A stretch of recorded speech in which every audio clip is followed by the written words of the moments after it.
Hi, everyone. This is for week 12, and it's chapter 13. I'm in a whole new space for a bit. We'll see how that works. Hope everything is going well for you, post spring break and the last few weeks of the semester are going well. Please always reach out if there are any issues or illness, COVID, anything, that is impeding your progress in class. It's always really important. So let's get started on the chapter on moral development. And here we go. So what we're discussing in this chapter is theory and research on the domains of moral development, explaining how parenting and schools influence moral development, the development of pro-social and antisocial development. And finally, a sort of unusual aspect of this chapter is the nature of children's and adolescents' religious and spiritual development. So what is moral development? Moral development involves the development of thoughts and feelings and behaviors regarding standards of right and wrong. And so, the word morality, moral, could be kind of a hot button term and can be fraught actually with sort of political or social or religious sort of kind of connotations. But what we're talking about is this sort of development of the understanding of right versus wrong, of good behavior, bad behavior, harming people, helping people. And so there is this intrapersonal dimension. Intrapersonal means within the person. And this pertains to a person's activities when she or he is not engaged in social interaction. So I think of it as how one thinks about moral issues and dilemmas, reasons about them, makes decisions about how to act, in a moral way, or let's say a way that is lacking in a sort of moral standard.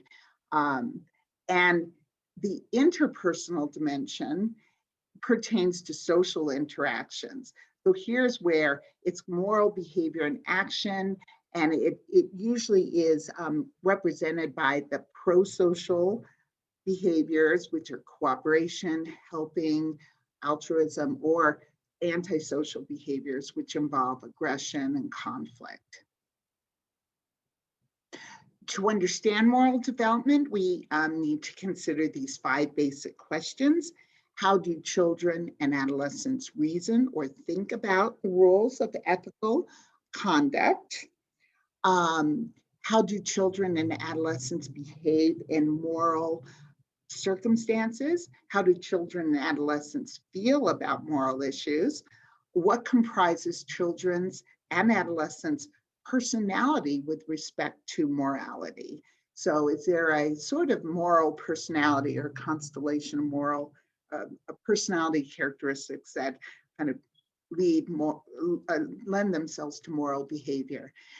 How does the moral domain differ from something called the social, conventional, and personal domains of decision making? So note that in social cognitive domain theory, this is one of the theories that's discussed in the book, that there are different domains: a moral domain, a what's called social conventional domain, and a personal domain. So this is within social cognitive domain theory, the idea that some decisions and some dilemmas or problems we're dealing with are at this higher level of moral, they have moral implications.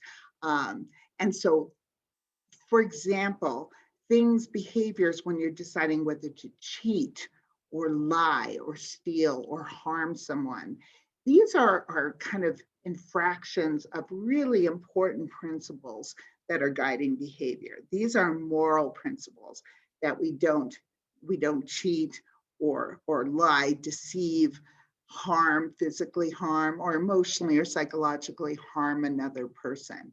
So I put up this little classroom rule here because I think things like telling the truth is on there, and respecting others, which is probably has to do with not harming other people for children, respecting their space and their body and so forth. Now, under sort of below, a level below these moral rules that guide our behavior are what are called the social conventional domain. That there are also rules that guide our behavior that don't really have the same kind of teeth, so to speak, as a moral rule. So think about cutting in line. You're at a movie theater when we used to be at movie theaters, and you buy a ticket. You go to the end of the line. You don't go right to the front of the line. Now, is that a moral infraction, or will you be thrown in jail for that? Will you feel guilty for the rest of your life? No, but these are like social conventions that keep things running smoothly. And in a classroom, if you think about that, playing safely could have other listen carefully, raise your hand, wait your turn. These are in the social conventional domain. So, so we also teach children those rules because it allows social interactions to go smoothly, and a kind of system like a classroom or family to run smoothly. And then there's the personal domain, and that has to do with your decisions, about choosing friends and choosing your hobbies and choosing perhaps the causes you want to be involved in, environmentalism or saving pets, dogs and cats, stray cats and dogs, you know, again, that's a personal choice, but it kind of has some moral aspects to it. Okay, so here that was the social cognitive domain theory. Now we're going to talk about moral thinking, moral reasoning, moral thought from two major perspectives, Piaget's perspective and Lawrence Kohlberg's perspective. So we've talked about Piaget's theory quite a bit. The fact that infants go through sensory motor cognitive development of everything being in the motor actions and sensations. Then they move into pre-operational thinking where they can think internally, have mental representation, symbolic thought, but then remember that pre-operational children are still very focused on kind of the way things look and appear to be, and it's kind of very black and white thinking. So when the water was at a higher level in the skinnier glass, there was more water than if it was at a low level in the short, fat glass. So that pre-operational thinking versus concrete operational thinking, where you can kind of move away from some really obvious salient things, things that are in your face, and think a little bit more about the grays as opposed to the black and white. This is related to how Piaget thought about moral thinking too. So he presented, I don't think this was in the book, but he presented children with this sort of scenario, and I paraphrase quite a bit, but imagine this in the story. Mary is trying to sneak a cookie from the cookie jar when her parents told her not to get any cookies, and she knocks one cup from the counter and breaks it while she's trying to steal that cookie. Kathy, on the other hand, is helping her parents set the table, and she knocks two cups off the table and breaks them. And then Piaget asked, who is naughtier, Mary or Kathy? Naughtier, who did the worst thing, who deserves to be punished? So here's what he found. He found that from about 4 to 7 years of age, so still in the pre-operational thinking stage, children displayed what he called heteronymous morality. Heteronymous morality. They think of justice and rules as unchangeable and removed from a person's control. They think of rules as real things that almost like concrete objects that can't be changed, that can't be modified. They believe in what's called imminent justice, that if a rule's broken, punishment's going to be immediate. They're going to get in trouble. Even if, again, no one saw that, saw it happen. Remember, they're still having trouble with perspective taking. Well, I know she broke the cups. They broke the cups. So apparently the parents know too, right? They also, really important part of this is that the seriousness of the action is connected to the amount of damage. So again, pre-operational thinking in this heteronymous morality, they look at what was the damage. Mary broke 1 cup, Kathy broke 2 cups. So they're going to conclude at this stage that Kathy is naughtier. I don't think I should have put a question mark there, but they're going to think Kathy is naughtier. From 7 to 10 years of age, children gradually transition into the next stage. So let's talk about the next stage. And the next stage, so they're 7 to 10, they're transitioning. They could be in the heteronymous stage, or they could be moving into the autonomous stage. And they're making decisions that might reflect both stages, depending on the actual, situation scenario. So from about 10 years and older, children show what's called autonomous morality. They're aware that rules and laws are created by people. And in judging action, they consider both intentions and consequences. So they're seeing that rules are important, but they're also somewhat flexible. They can be changed. So they're not as black and white thinkers. Remember, now they're well into the concrete operation stage by 10. They also can think more about, they can do more perspective taking. So they can think more about not just the concrete consequences that can be seen. 1 cup was broken, 2 cups were broken, but about the intentions that were in the minds of the people who committed this damage. So they recognize punishment occurs only if someone witnesses the wrongdoing. So again, because they have perspective taking, they realize not everyone's going to know Kathy or Mary broke cups unless they saw it. So punishment's not inevitable, but they also pay more attention to the intent than at the earlier stage. So Mary was stealing the cookie, broke 1 cup. Kathy was helping their parents, broke 2 cups. So you can kind of pit those 2 things against each other, because Kathy was not intending, had good intentions, was helping the parents set the table. Even though she created more damage, Kathy is not naughtier, as the earlier stage would have said. Mary is naughtier. She only broke 1 cup, but she did it when she was trying to steal the cookies.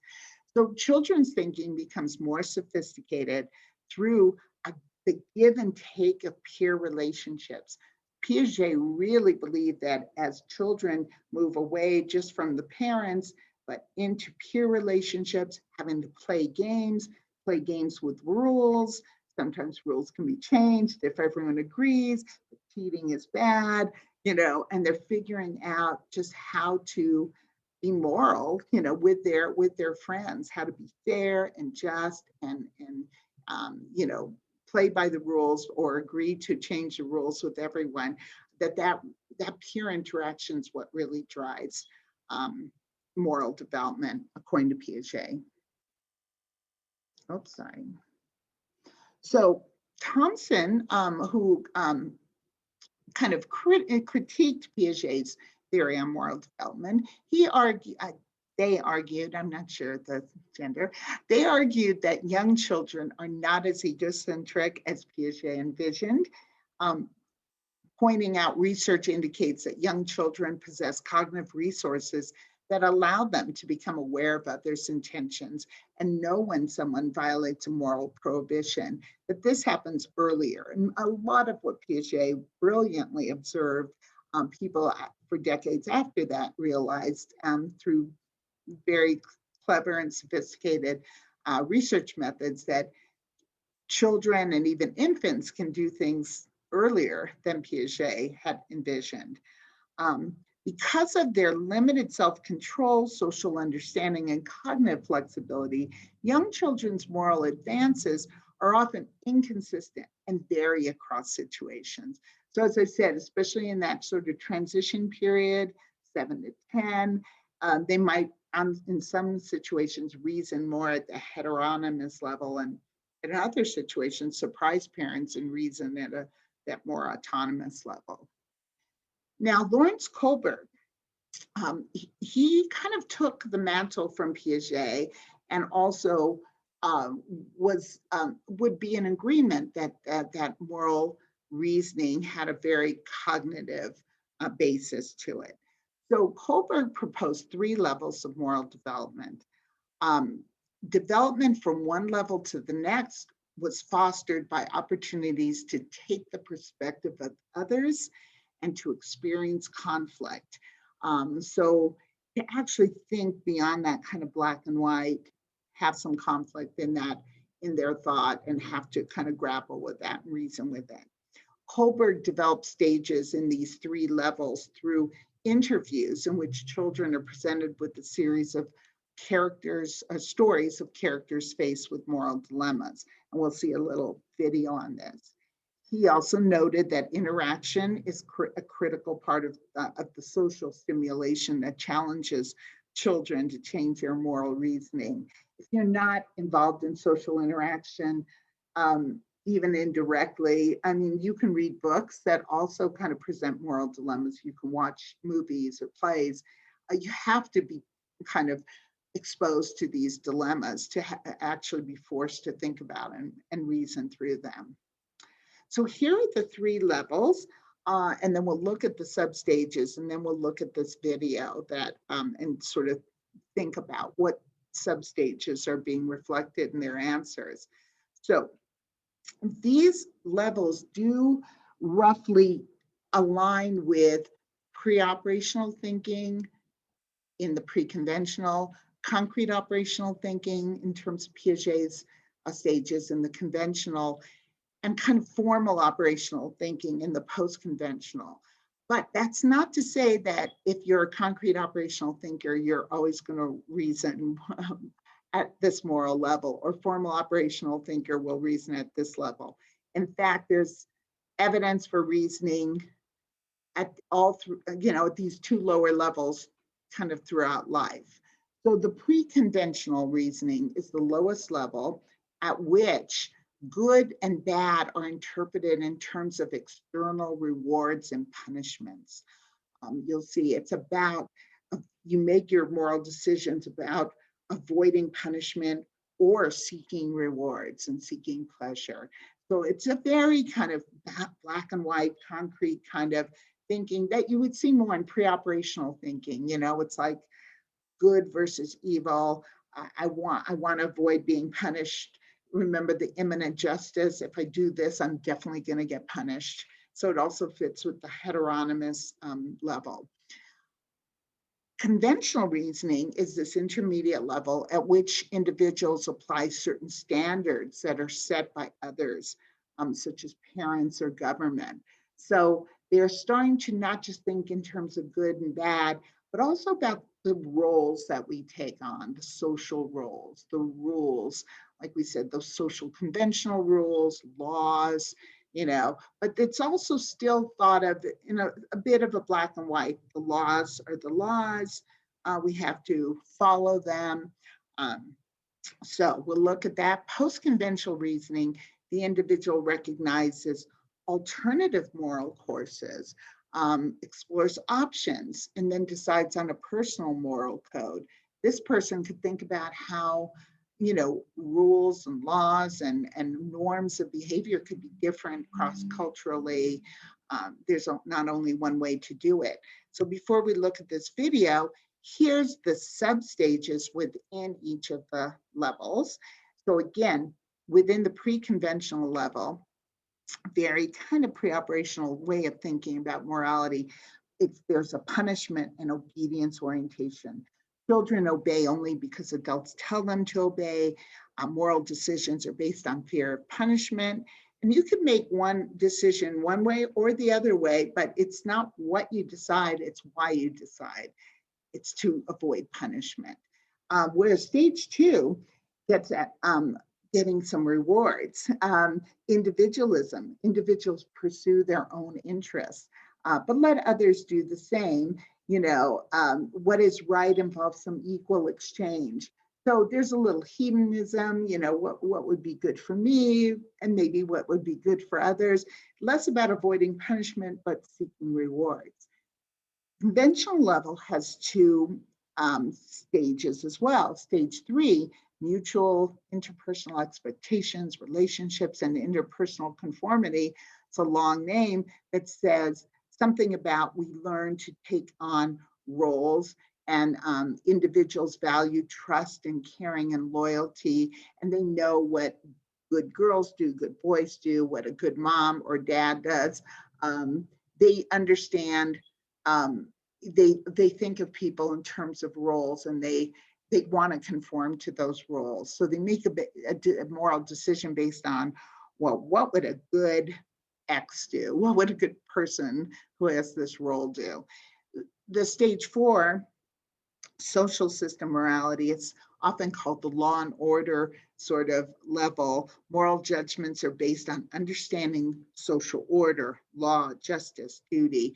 Like, you still have to follow the laws or there would be chaos, So again, there's a lot of conformity here, but there's a little more understanding of roles and relationships and rules and so forth at this level. The post-conventional is the most kind of formal, operational, most, kind of abstract and sophisticated.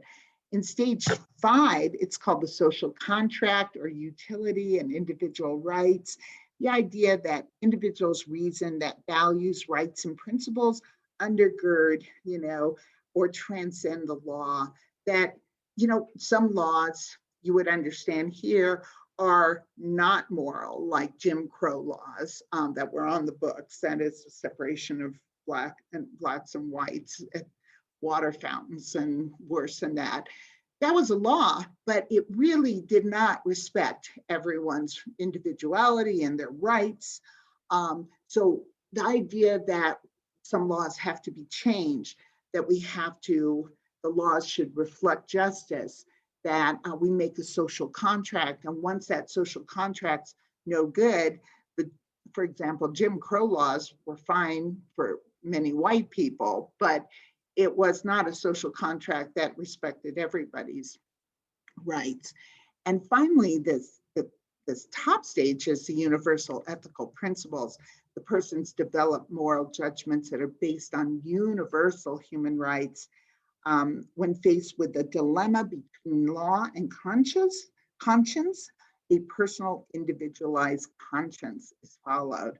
So again, this is people who will, for example, during the Vietnam War, if you were an objector, moral, I forgot the term for that, but it had to do with you objected to the war, you could, even though the law was that you had to be conscript for men to be in that war, you may be a conscientious objector, that's what it was called.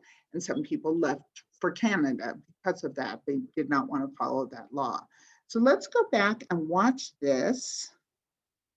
And let's make sure you can see it. Go. Oops, that's not it. The basis of children's reasoning and judgments about moral decisions changes over time. Children between the ages of 6 and 10 tend to judge acts as unilaterally right or wrong, focusing on rules and consequences. Intentions are often neglected. I'm going to read you a story now, and then I'm going to ask you some questions after I read the story, okay? Are you ready? Okay. In Europe, a woman was dying from a special kind of cancer. In the same town where the woman and her husband Heinz lived, a druggist had discovered a possible cure. But the medicine cost much more than the woman or her husband could afford. So Heinz, the sick woman's husband, then borrowed all the money he could, but still only had half of what he needed. Heinz told the druggist that his wife was dying and asked him to sell the drug cheaper or to let him pay later. The druggist replied, "No, I discovered the drug and I'm going to make money from it." Heinz then became desperate and broke into the store to steal the drug for his wife. Should Heinz have stolen the drug? No. No. No? No. No. No. Moral decisions at this age are made at the pre-conventional or conventional level and reflect either a punishment-reward orientation or the desire to obey rules and conform to social norms. Why is it wrong? Because you never know if somebody's hiding where police are close, and there are maybe police or spies sneak in there. Because stealing could turn you into a criminal. Because you might get caught. You'll be sent to jail. Even though she was finna die, that doesn't give him a right to steal. No, even though that his wife was in desperate need, it still isn't right to steal. In middle childhood, children are only beginning to question the absolute nature of laws and rules and consider the impact of intentions on moral decisions. Was it actually right or wrong to have stolen the drug? I can see why he would do it, but I don't think it's right. Well, it wasn't okay, lawfully, but, it's better than somebody dying. I would say yes, because he probably cares about his wife a lot and he doesn't want her to die, anything. And I would say no, because it's not good to steal.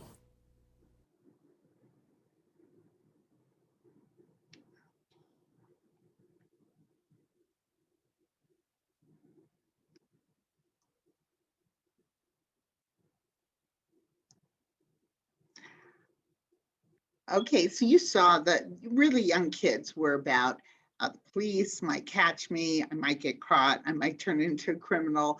There were, especially getting caught, has to do with the punishment orientation. I wouldn't do it. He shouldn't have done it because you can get caught and be punished.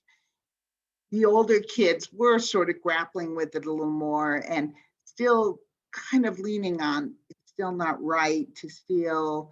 There's a law against stealing. But they were also sort of understanding the intention that he needed. He was trying to save his wife, but you still can't break that law. So it might have been in the fourth substage of sort of law and social order and what would happen if everyone would steal. It's interesting. I thought about that with kids having to answer to an adult who's questioning it, like whether they feel comfortable even saying that stealing would be okay. There might be a little bit of that, hesitancy. So Kohlberg's levels do occur sequentially and are age-related. Before age 9, children mostly use pre-conventional reasoning. I don't want to get caught, bad things will happen to me, or I do it or not do it, because of rewards. By early adolescence, they reason in a more conventional way. You can see even these are later than the typical pre-operational, concrete operational, stages. By early adulthood, a small number of individuals reason in post-conventional ways. So let's look. This also is going to give you a little view of the developmental changes here. Why don't we watch this?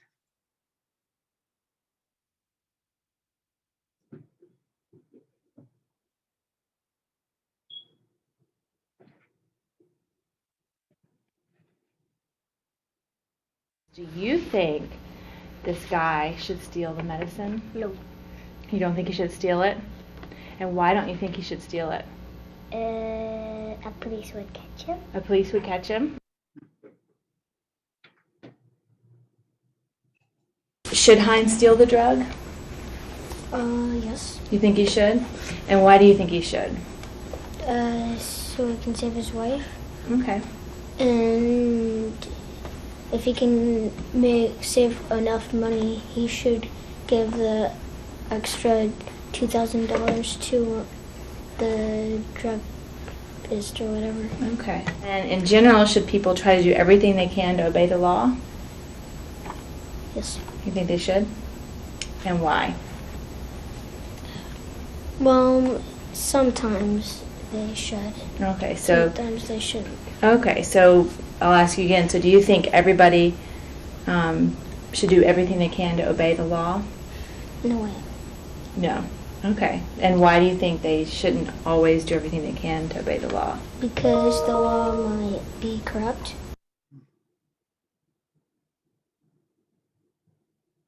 Do you think Hines should steal the drug? I guess so, yeah. You think so? And why do you think he should steal the drug? Well, based upon the fact that it's immoral that the first guy is charging so much. I mean, if there's absolutely no other way around it, I'm sure you could. Well, I guess you said you couldn't think of another way, so yeah, I guess that's the only. I mean, that's what I do. It's the only option. Okay. I mean, Because of the guy was immoral in the first place. yeah, I guess so. And do you think it's important for people to do everything they can to save another's life? I guess so, yeah. I mean, Yeah. And why do you think that? because life is valuable, I guess. A lot more important than money. Or, yeah, it's a lot more important than money. Okay. And in general, should people try to do everything they can to obey the law? In general, yeah. So, times when they shouldn't obey the law, like why in general? Why do you think that? Well, if there's several, I mean, if it's a matter of right and wrong, and the law is clearly wrong, or what the guy is doing is clearly wrong, then I guess there's a point where too much is too much. Okay. What do you mean by too much? Like, I don't know, like that guy withholding medicine that isn't, if he makes $2,000, that's a lot of money. So, I mean, if he's, pushing making $4,000, it's just ridiculous. And I guess, I mean, enough is enough in that case. Okay.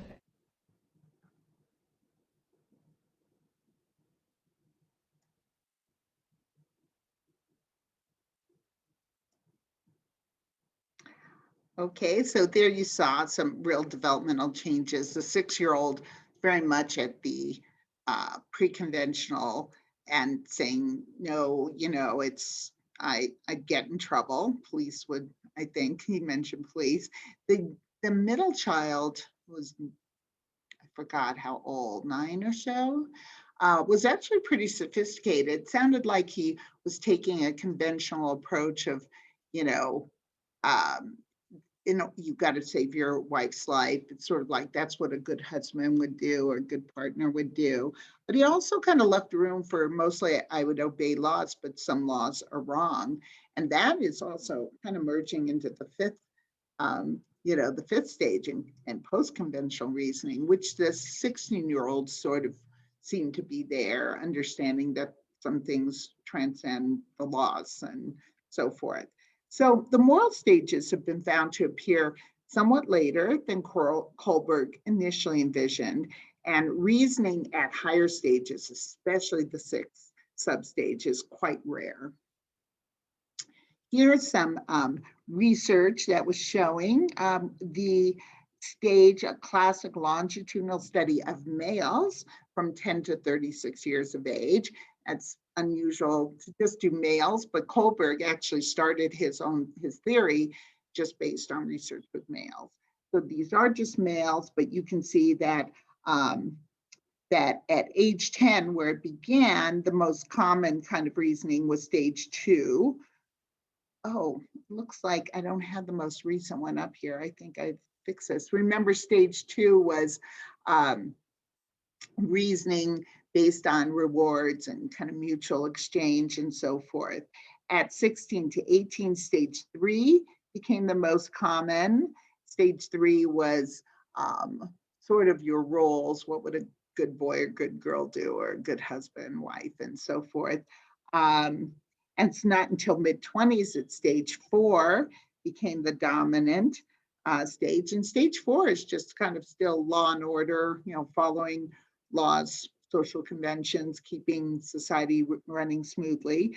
Stage 5 did not appear until 20. So you can see stage 5 is not even appearing until age 20 or so. And stage 5 is that more flexible social contract. Some laws are immoral, some laws have to be changed.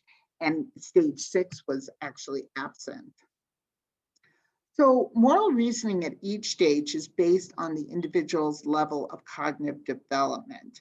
And Kohlberg argued that moral reasoning also reflects children's experience with moral questions and moral conflict. And virtually any plus stage discussion seems to promote more advanced moral reasoning, meaning if you can discuss with a child or an adolescent or even adult at a level that's higher than where they are currently, that can kind of like Vygotsky, move them through zone of proximal development, scaffold for them, and they can reason at a higher level.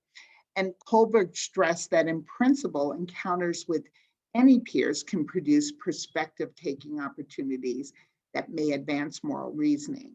One thing I'm going to do, because I don't think I have the most recent PowerPoint up. Sorry, I'm going to go and open up a new PowerPoint to make sure I have the most recent one. So I'm sorry, I don't usually do this kind of thing, but I'm going to do it real quickly. I cannot minimize Zoom. Oh, while you are recording. So see if I can do it though. I want to have the most recent one.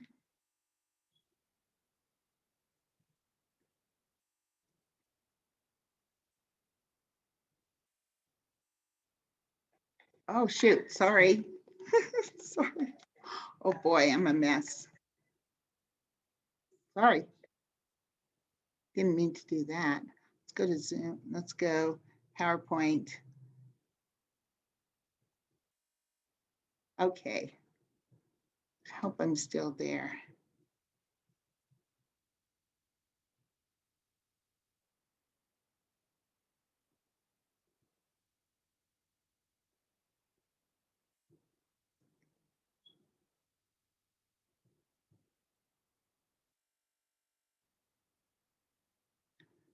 Okay. Sorry.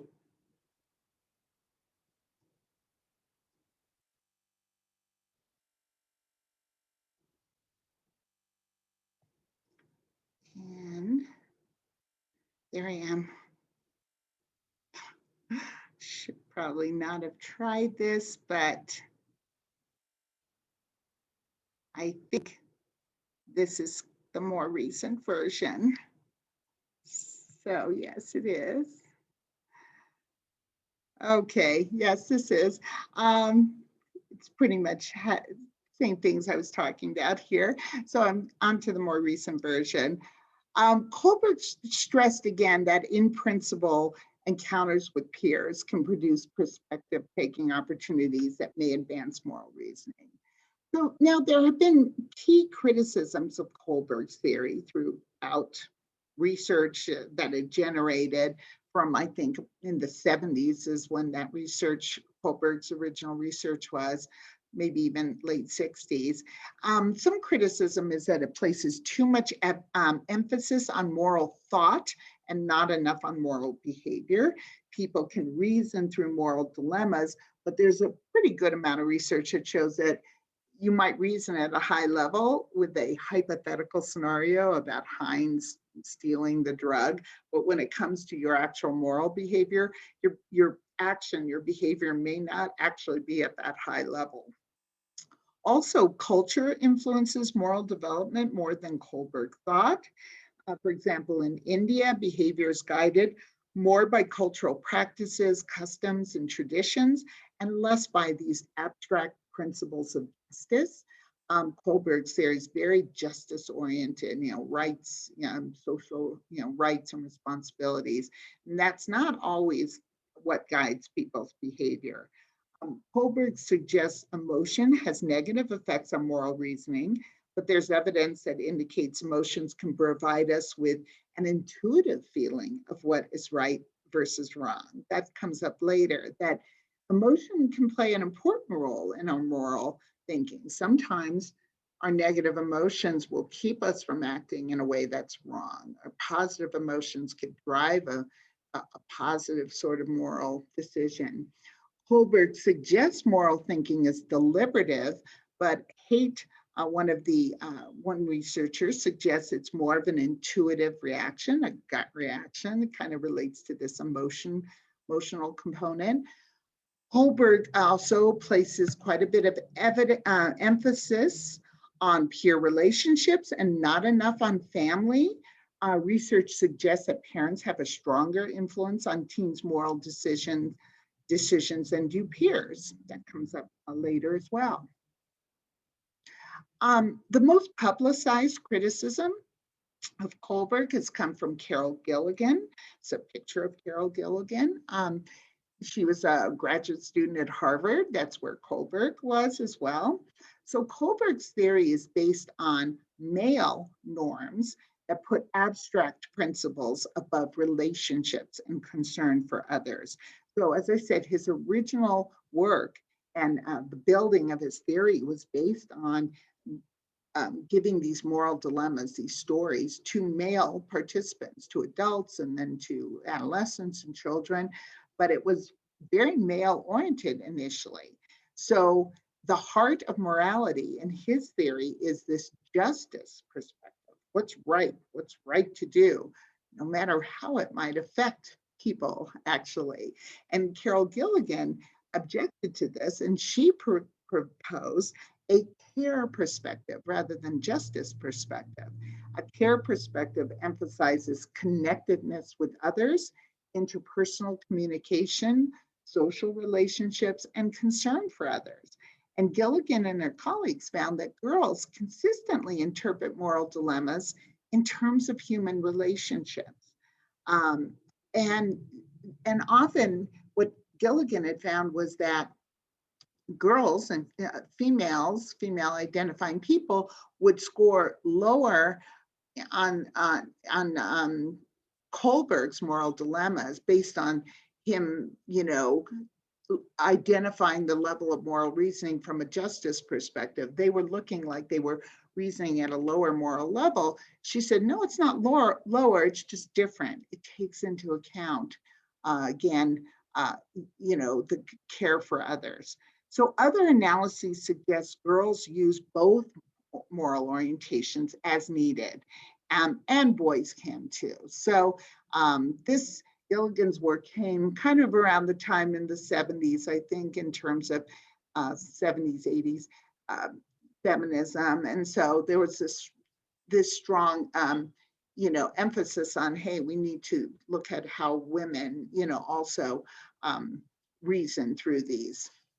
The process of, now talking about moral behavior, the processes of reinforcement, punishment, and imitation affect how individuals learn moral behavior. So these are all learning kind of mechanisms. The effectiveness of reward and punishment depends on consistency and timing. The effectiveness of modeling depends on characteristics of the model and the cognitive skills of the observer. So this gets at, how can we teach moral behavior, and can we shape it with some reinforcement, some types of punishment, as well as being good models for moral behavior. Behavior is situationally dependent, so individuals do not consistently display moral behavior in different situations. And you can just think about even how we make decisions sometimes about, say, our sports heroes, that the way we might judge a person who's on our team, the team we like, and judge their behavior as moral or not so moral might be different than how we judge the same behavior of a player on a competing team, a team we hated, for example. So it's a lot of situation specificity. In terms of social cognitive theory and how it explains moral behavior, this theory emphasizes a distinction between moral competencies and moral performance.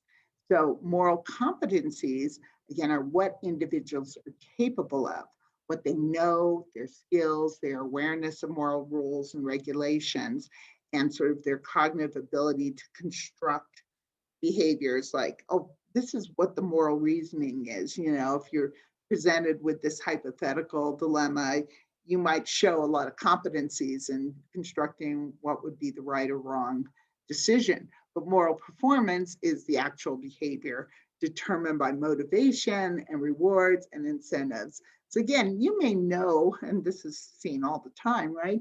You know what the right thing is to do and the wrong thing. What you actually do may have little to do with that. It may be incentivized in other ways. Bandura has stressed that moral development is best understood as a combination of social and cognitive factors, and especially those involving self-control.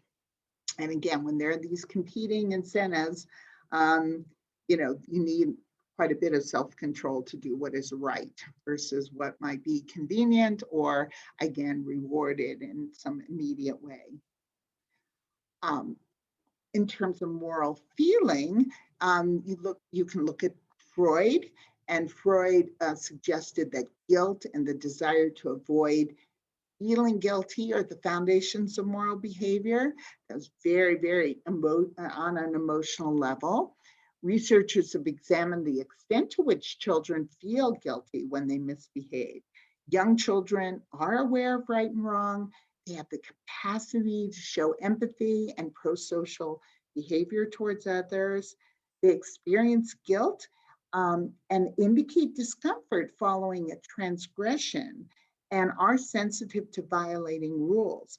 Most of the recommendations, again, shame is about feeling bad about yourself versus guilt is feeling bad about a behavior. And I think that's what this video it discusses. And I think I'm going to skip this just in the interest of time for now. But it is not optimal as a parent to use shame. Even if a child misbehaves or they make a mistake or they, again, transgress, they break a rule, rather than saying they're bad, that's shame, making them feel bad about themselves, you focus on the behavior and actually say that behavior was wrong, that behavior hurt your sibling, or you hurt your dog, or you broke something really important to me, you weren't careful. Those things, focus on the behavior and actually using guilt. Guilt is really important feeling for all of us. If we didn't have guilt, we would be running amok. We wouldn't be either following moral rules as well as social conventions, and it'd be quite a chaotic society. So guilt actually does keep our behaviors in check quite a bit for children as well as for adults. Empathy is another one of the moral feelings. Empathy is reacting to another's feelings with an emotional response that is similar to the other's feelings. So when someone's feeling sad, you also feel that sadness. You really are kind of with them in that feeling, empathy. It's an emotional state, but it has a cognitive component. You have to have the ability to perspective take, to discern the inner psychological states of others, to have some theory of mind. You have to understand what another person's feeling and accurately, identify it to feel that same thing.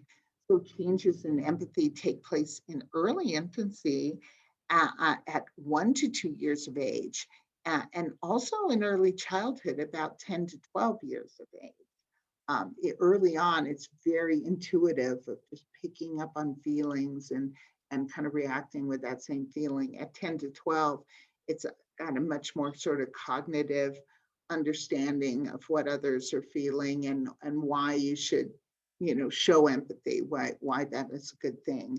Let's look at this little video, helping children develop empathy and a sense of justice, just for a short while.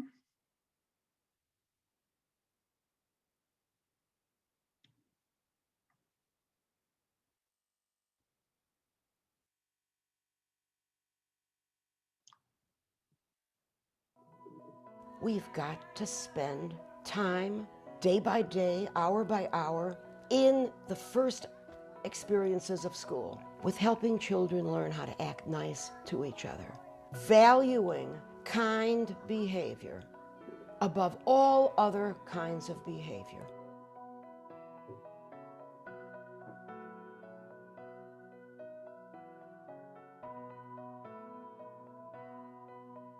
The teacher sets the example, who is able to say, I'm sorry, boys and girls. What was the situation there that had us so angry? And let's see if we can figure out a better way of doing it. So why don't you say, can I please use them when you're finished? Okay. There's just been an altercation in which someone has been made to cry miserably, but you can't put the child in a timeout chair. All you're demonstrating then is meanness. All you're demonstrating then is isolation. That the only way to handle our relationships with each other is to isolate someone, to put him outside the social sphere. But that's not what you want to do.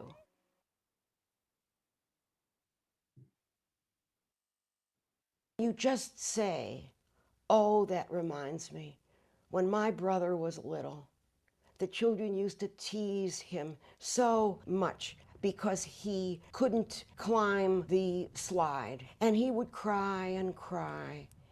I'll be happy to know that our children wouldn't have made my brother unhappy, something like that.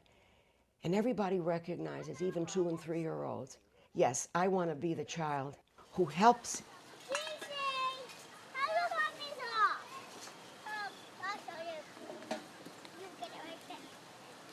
Collect the stories. Okay, I'm just gonna go back here. Yeah, I mean, I thought that was really interesting because she mentioned timeout, which is a form of punishment, but remember, it's not this active punishment of giving something negative like spanking or yelling. It's withdrawing something positive. It's that what's called, I guess a negative punishment, but it's withdrawing something positive, putting a child in timeout. But she's even suggesting not doing that because you're kind of responding to something very negative, an altercation, a disagreement between kids with, again, more negativity, with isolation. And so it's a very interesting perspective, but clearly talking to children, explaining and putting them in timeout without ever explaining what's going on, why that was a problem, and kind of, again, using a little guilt, but not shame, and trying to shape their behavior towards being pro-social, caring about others. So the contemporary perspective on this is basically suggests that both positive and negative feelings contribute to children's moral development. When strongly experienced, emotions do influence children to act in accord with standards of right and wrong. A lot of actually what we saw in that video too had to do with emotion regulation, which we talked about a few chapters ago, and how important that is for just adaptive behavior overall. In Damon's description of developmental changes in empathy, here's where you're seeing it really develop through, from infancy. In early infancy, there's global empathy. The young child's empathic response doesn't distinguish between feelings and needs of self and others. They haven't yet developed a sense of self, but you do see this in an infant room at a daycare, if one baby cries, many of them cry. There is this almost what's called emotional contagion. It's a contagious thing, and others crying and they're crying, it's not easily distinguished. But by 1 to 2 years of age, undifferentiated feelings of discomfort at another's distress grows into more genuine feelings of concern. Remember, it's by around 15 months to 2 years that they're also developing the sense of self. They touch their nose when they look in the mirror and see the lipstick on their nose. So they're able to now distinguish, somebody else is distressed, that they're distressed, it's not me, but I'll feel concerned. It's hard for them to actually yet translate that into effective action. Early childhood, children become aware that every person's perspective is unique, so they have that theory of mind, perspective taking. Someone else may have a different reaction to a situation than they do. This awareness allows the child to respond more appropriately to another person's distress. So even though they're not frightened at a TV show they're watching, they could understand if someone else is, and they might come and put their arm around them. 10 to 12 years of age is another key time of development. Children develop an emergent orientation of empathy for people who live in unfortunate circumstances, poor, handicapped, socially outcast. In adolescence, this newfound sensitivity may give a humanitarian flavor to the individual's, ideology, their political views. So now it's going kind of bigger, beyond just their friends or family, but have empathy for people who are struggling that they may not even know. And that can be translated into real service to the community, something we'll talk about towards the end. Moral personality are thoughts, behavior, and feelings. Basically can be all involved in an individual's moral personality. So there's something known as the moral identity, the aspect of personality that's present when individuals have moral notions and commitments that are central to their lives. It becomes part of who they are. And so behaving in a manner that violates this moral commitment, this moral identity, can place a person's self-concept, self-esteem at risk. If morality becomes part of who you are, when you see yourself acting in contradiction to that, it really puts your sense of self at risk. Moral character involves having strong convictions, persisting in overcoming distractions and obstacles. It supposes that the person has set moral goals, and achieving these goals involve commitment, and they act in accordance to the goals. So moral character is goal-oriented, and you have this conviction, you persist to accomplish those goals, and you're not distracted, or you overcome obstacles. Maybe your peers are saying, hey, you don't need to do that. If, let's say, part of your moral character is not to drink or not to, smoke and things like that, as an adolescent, you may have a lot of competing, messages, and moral character would be, blocking those out.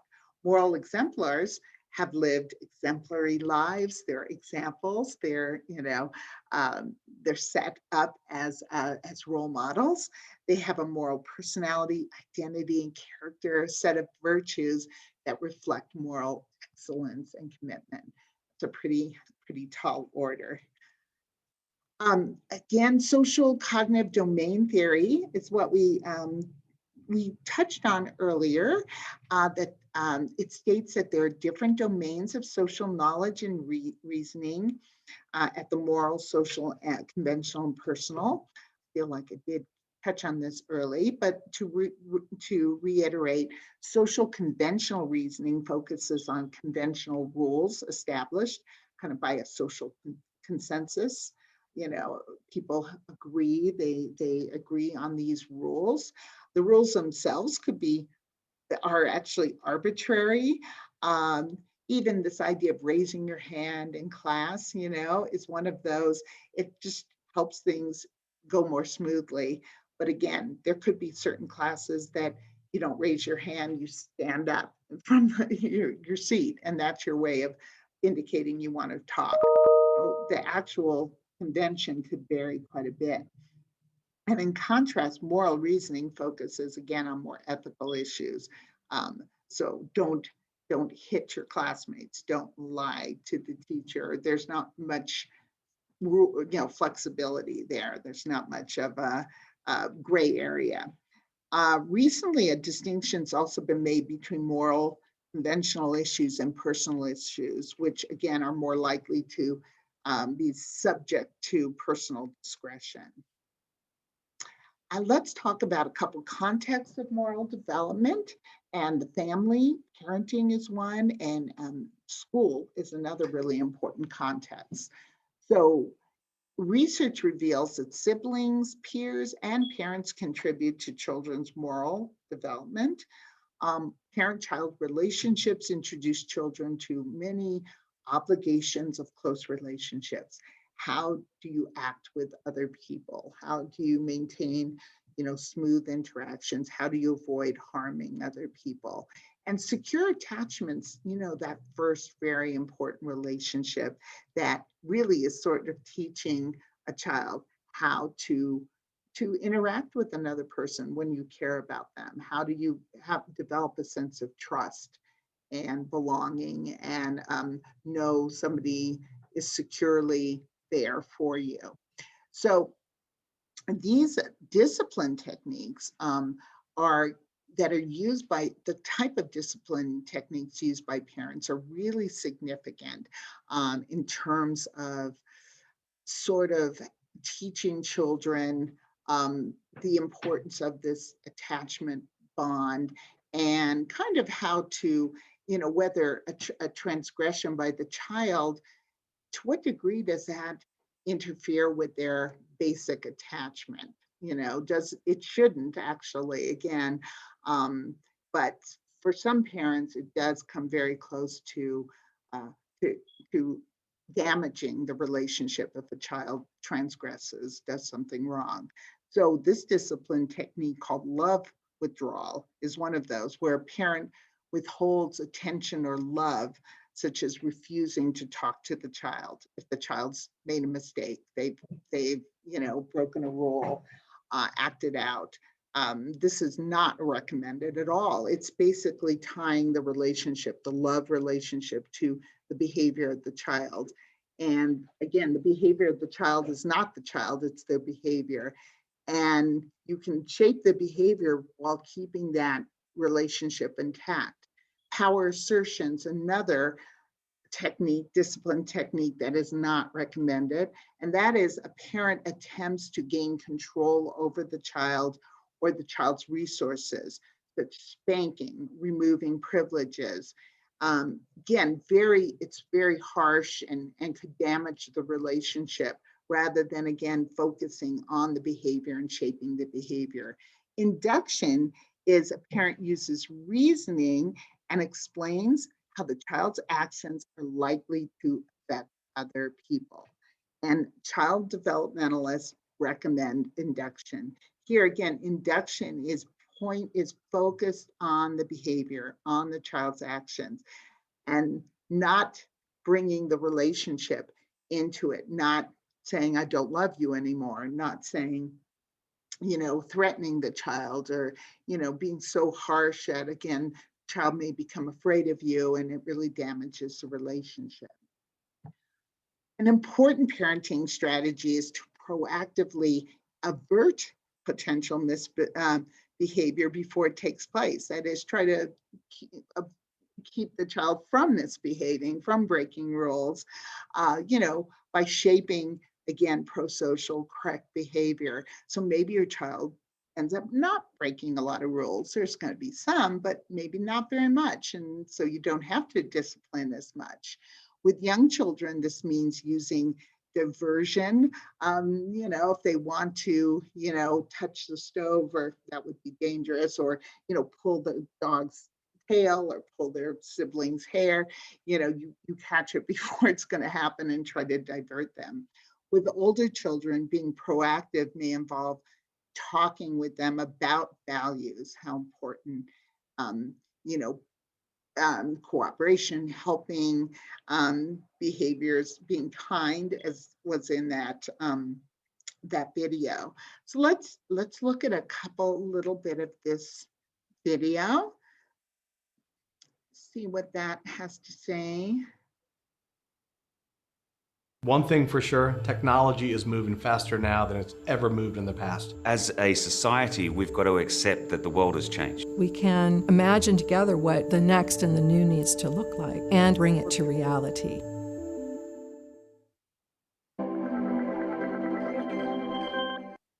When you're teaching your kids to come clean, you're better off telling them about George Washington and the apple tree than sharing the tale of Pinocchio's growing nose. That's a lesson Dr. Kang Lee and his colleagues learned when they tried to teach young children to tell the truth. Joining me now is Dr. Lee, a professor of human development and applied psychology at the University of Toronto. Doctor, thanks very much for joining us. Thank you very much. So tell me a little bit about the experiment you guys ran and how you tried to convince kids to tell the truth. So we were wondering whether or not the classic stories such as Pinocchio, such as The Boy Who Cried Wolf, or the George Washington stories would have any beneficial effect to promote children to be honest. So what we did was that we set kids up so that they would be asked to play a guessing game, and we would place some of the toys behind them, and by playing the sound that are associated with the toys, they would guess the identity of the toys. The first couple of toys would be easy to do, such as a dog that barks or a cat that meows. But when it came to the third toy, that's a Barney, that we use a different kind of music that has nothing to do with Barney. And then we ask kids not to turn around to peek. And then we leave the room for 1 minute and to see whether or not kids would peek at the toy. And turned out the majority of kids cannot resist temptation, and they would turn around to peek. And then when we come back, we cover up the toy, and then we ask kids, before we ask kids whether or not they have peeked, we would read them each of the 4 stories. One is the Pinocchio story, the other is the Boy Who Cried Wolf story, the third is the George Washington story. The 4th story is the important one, is a control story, is the tortoise and the hare story, that has nothing to do with the promoting honesty, so we use that as a control. And we want to find out whether or not after reading these moral stories to kids are more likely to tell the truth or telling a lie. So what was it about George Washington and the apple tree that made kids more likely to tell the truth when they heard that story?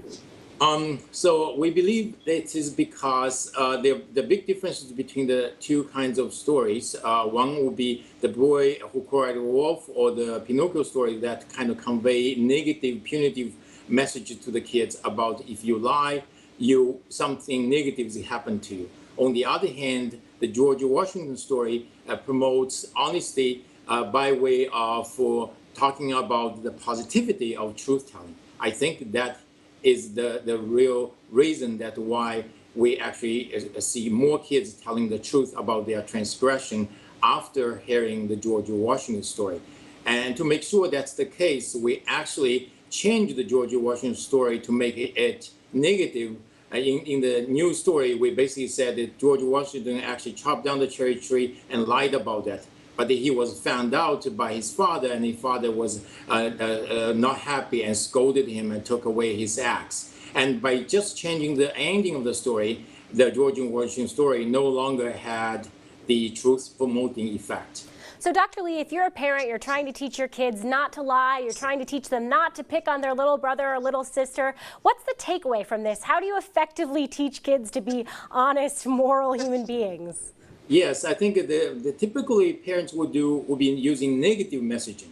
I think in terms of promoting honesty behavior and other moral behaviors, I believe the positive messaging is more important. So you always talk about the positive side of doing things that's good, not emphasizing negativity of doing things that are bad. All right, Dr. Lee, really interesting study. Thanks very much for joining us. Thank you very much. Sometimes you need to get away from the kids for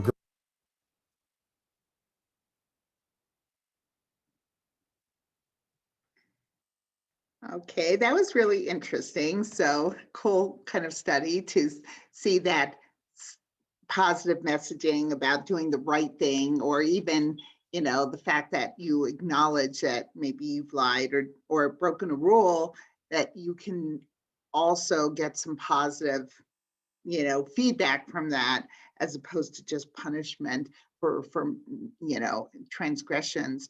That's not as helpful.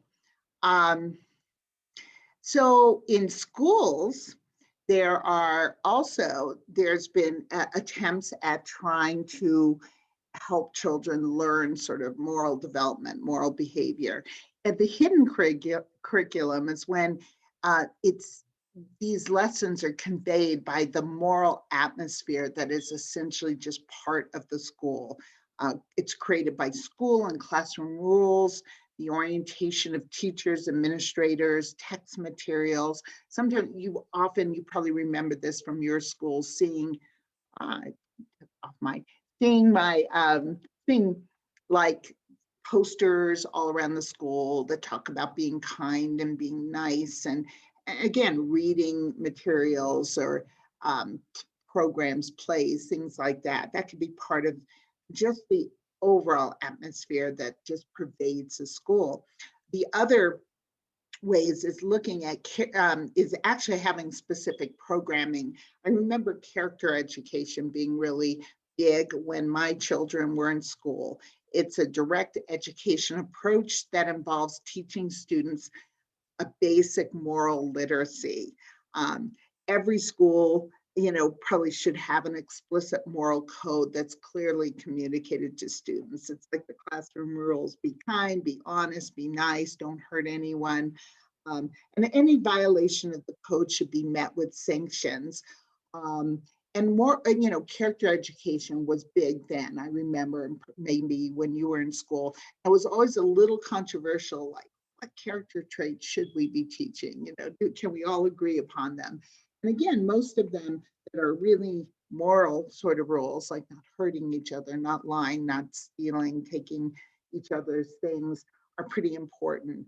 But again, remember, what if you have a child who is not, doesn't have enough food and is food insecure, and is just coming to school very hungry and can't concentrate, and they take somebody's lunch, Sure, stealing is wrong, but under those circumstances, again, taking a care perspective from Carol Gilligan, shouldn't we figure out why the child did this, what their needs were, and address those needs so the child doesn't have to steal?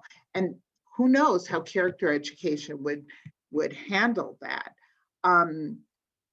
A cognitive moral education is education based on a belief that students should learn to value things like democracy and justice as their moral reasoning develops. So this is a very Kohlberg approach. It's been the basis for many cognitive moral education approaches. Moral issues are discussed like in a semester-long course. Again, very much about justice and rights and human rights. How would they handle, for example, the child stealing because they're hungry? Would that fit a justice perspective? Would you need a more care perspective for that? Service learning is a form of education that promotes social responsibility and service to the community. And if we were together to discuss, I could ask you, what kind of service learning experiences did you have in high school or college? Since we're just talking through adolescence, we're talking mostly high school. The goal is for adolescents to become less self-centered, more strongly motivated to help others.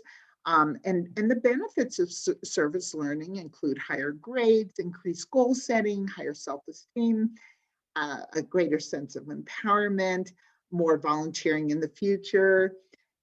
But the research on this suggests that engagement must be voluntary and supported in adolescence for it to have lasting effects. So actually requiring it may not always work, although you may get more service learning done. It doesn't, requiring it doesn't seem to help those students who maybe wouldn't have volunteered in the first place. And that's unfortunate. You would hope some light bulb would go on and they would realize I was forced to do this, but it was really a good thing and I'm going to continue it. I'm going to skip this video here. One important moral education concern is whether students cheat and how to handle cheating. Cheating can be rampant, in high school and in college. Among the reasons given are pressure to get good grades, compressed schedules, poor teaching, lack of interest. I have no idea how Zoom and virtual learning obviously has changed things quite a bit. The context affects whether students will cheat. And strategies for decreasing cheating include making sure students are aware of what constitutes cheating and emphasizing academic integrity. For example, plagiarism is cheating. It's copying someone else's work without attribution. When I teach research methods, I try to just teach it as an important area of knowledge. What is plagiarism? What isn't? How to avoid it? And rather than just saying it's bad, if you do it, you're a terrible person, it's kind of more education. Hey, look, it can happen. Sometimes it happens unintentionally. Here's how to avoid it. Altruism is the unselfish interest and voluntary effort in helping another person. It's usually like helping without any positive rewards coming back to you, just helping for the sake of helping. And learning to share is also an important aspect of pro-social behavior. Sharing usually means you get less of something, so it's not always positive for you, but yet it's really important for smooth social interactions. This is pro-social, meaning it's good social behavior. Research indicates sharing is initially done for non-empathic reasons, but by about, and so it might be just to get somebody to play with you, so there's not real empathy or, altruism involved. By about 4 years of age, empathic awareness and adult encouragement produces a sense of obligation. So you share your food or you share your toys because you realize somebody else is sad because they don't have that food or the toys or, and so there's empathy involved. What is important developmentally is that the child sees sharing as an obligatory part of social relationships and involves a question of right or wrong, and that sharing is ultimately a positive thing. If you have enough, more than enough, it's important to share that for the good of everyone. This little thing, I just show a bit of it. It's research on altruism in young children. You can see children helping someone who needs help. And again, without any positive benefit to them, just this natural instinct to help. So we'll just watch a little of this.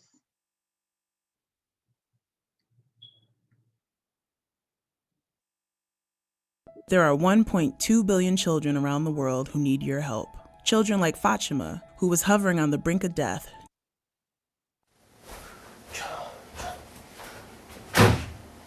Oh.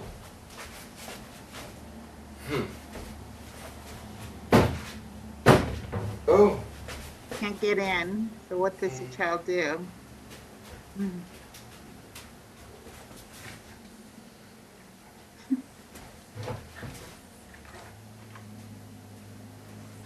So.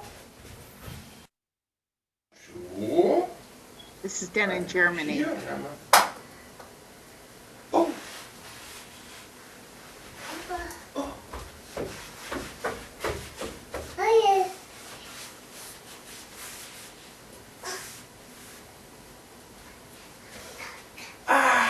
Ja. So. Hä? Oh.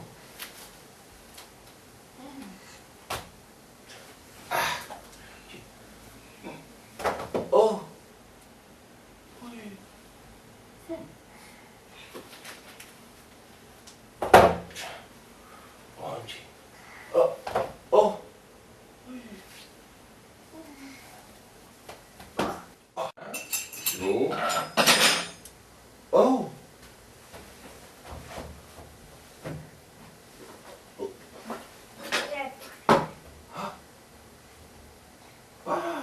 kan je video input.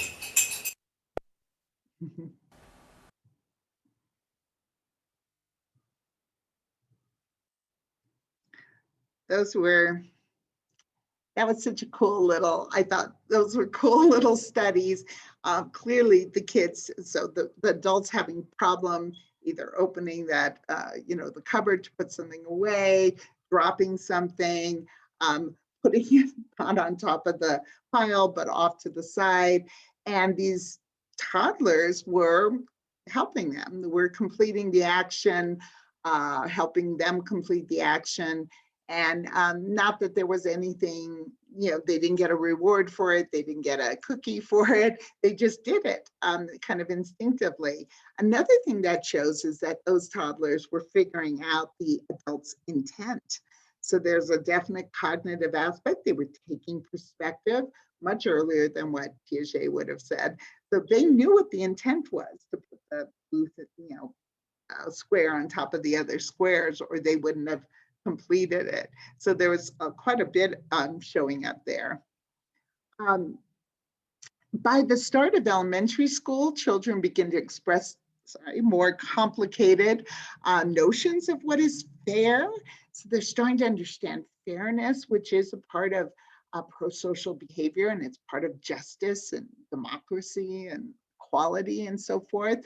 So equality and means that everyone's treated the same. They're starting to understand that. What does it mean to be equal? And am I, or is this other person being treated equally, fairly? Merit means rewarding hard work, skillful performance, or other kind of laudatory behavior.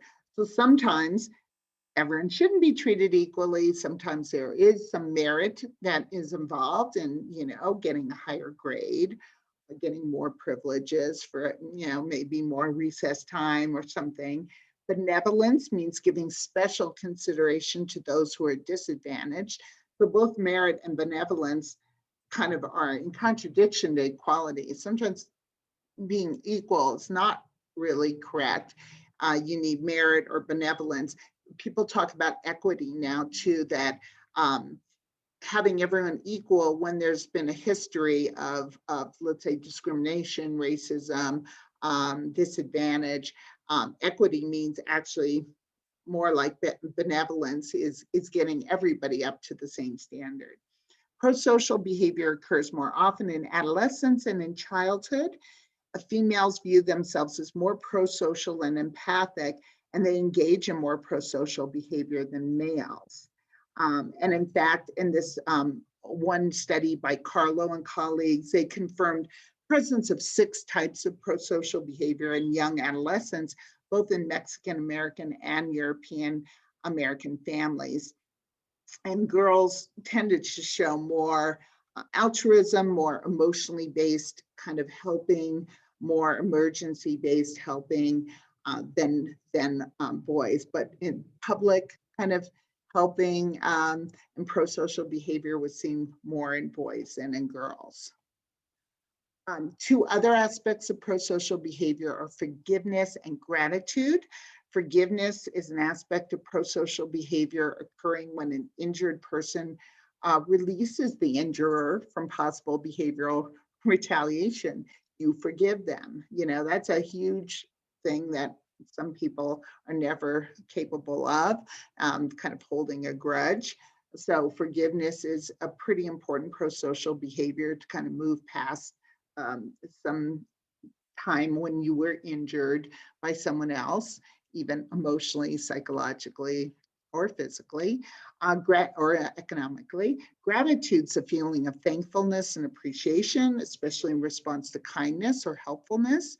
And gratitude's associated with a number of positive outcomes in adolescence, including less depression. Antisocial behavior. We already talked about aggression I think it was in the emotion chapter. So here they talk more about antisocial behavior that's seen often children and more in adolescents. Conduct disorder, for example, this is an actual DSM diagnosis, conduct disorder. It's age inappropriate actions and attitudes that violate family expectations, society's norms, personal or property rights of others. Children with conduct problems show a wider range of rule violating behaviors. So the rule violations can be, they can be property crimes, setting fires, graffiti, breaking windows. They could be personal, like crimes against others, aggression, violence. It could be more covert, like lying, deceiving, tricking others. It kind of runs the gamut. About 5% show serious conduct problems, and it's best explained by kind of a confluence, a coming together of risk factors operating over time. There's conduct disorder that actually starts in childhood and continues through adolescence and into adulthood. That's usually the more serious type. Conduct disorder can also be what's called adolescent limited, where there's that period in adolescence, the rebelliousness, the impulse control problems, the hormones, everything coming together, where an adolescent can be into some rule violations, stealing, shoplifting, things like that, but it's limited to adolescence. They didn't show it as children. They don't continue it as adults. It's usually a less serious type. I'm going to kind of continue to move through this because I don't want it to be too long, but juvenile delinquency, a great variety of behaviors by an adolescence can qualify as juvenile delinquency. It's breaking laws that are on the books, usually that bring the juvenile justice system into play. And it can range from unacceptable behavior to breaking the law. So some, I guess, delinquency might not officially break laws. Index offenses are criminal acts such as robbery, rape, and homicide, whether committed by juveniles or adults. Status offenses are juvenile offenses that are not as serious as index offenses. They include, underage drinking, truancy, sexual promiscuity. So this is where index offenses, depending on the state and the locality, are they treated as juveniles, or are they treated exactly the same as adults and adjudicated the same way, put in the same prisons? That really varies by, by state and maybe by city as well. One issue in juvenile justice is whether an adolescent who commits a crime should be tried as an adult, what I was just talking about. Juvenile court delinquency caseloads have decreased, but the numbers do not include those who were arrested but not assigned to caseloads, or those who committed offenses but were not caught. So is it mainly the overload in the justice system that's suggesting that juvenile crimes are going down, but they're really not going down? They're just not rising to the level to be handled in the system because the system is overloaded. So this is just showing this decrease, but it's really hard to know whether that decrease is a real decrease in behaviors or change in the system and how it's handling it. Males are more likely to engage in delinquency than are females. Theft and property damage and physical aggression peak at about 18 years of age. Peak of violence is 18 to 19 years for males and 19 to 21 for females. So a later peak and also a smaller peak. Early onset antisocial behavior before age 11 is associated with more negative developmental outcomes than late onset after age 11. So that's what I mentioned early on, that there's two types of conduct disorder called early onset or child onset conduct disorder. And it's often what's called life course persistent. It kind of continues through the life course versus adolescent limited type, which is that what they're calling late onset. Predictors of juvenile delinquency: conflict with authority, minor secretive acts or minor aggression, negative sense of self and identity, poor self-control, poor self-centered cognitions, as thinking about what you're doing and what the consequences might be, starting younger and being male, having low expectations for education, poor school performance, even in earlier grades is a predictor, having delinquent peers and older siblings, belonging into a lower class, a lower SES family, that often is related to potentially being in a more neighborhood with more negative influences. And it might also relate to problems in school, because maybe the school isn't as connected to you and serving the child as it should. Exposure to harsh, ineffective, and unengaged parenting. Again, with lower socioeconomic level, there's more pressures and stress, and parents are working more. That could lead to disengagement. Living in a high crime urban neighborhood, again, connected to SES. Family support systems also are associated with increasing or decreasing levels of delinquency. Parental monitoring of adolescents is very important. And growing research base indicates that family therapy is often effective in reducing delinquency, because it's not just in the child, it's kind of the family system, the neighborhood surrounding the child, and all of these things involved. So because of the time, I am going to kind of skip lecturing on this part on religion, spiritual development. It's really interesting, but I don't want to go beyond what I can put up there. But I think you will see that it has some interesting connections, especially again to adolescence. It can be protective. And usually religiosity and being connected to a traditional religion or spirituality is really related. The child is kind of models the parents, typically follows in the parents' footsteps. If the parents are religious and have a certain religious tradition, the children do too, as well as the adolescents. You can see there's a little dip as they become emerging adults. And again, sometimes there's a protective value in this. And when a child's adolescent's starting to think about their own identity and who they are, why they're here, religion can be part of their identity. It isn't always, but it is for many. So their political ideology, their career focus, and their gender identity, which we've talked about, and religious identity can be part of that. So I did do a little bit on that. Okay, take care. We'll see you next week. All right.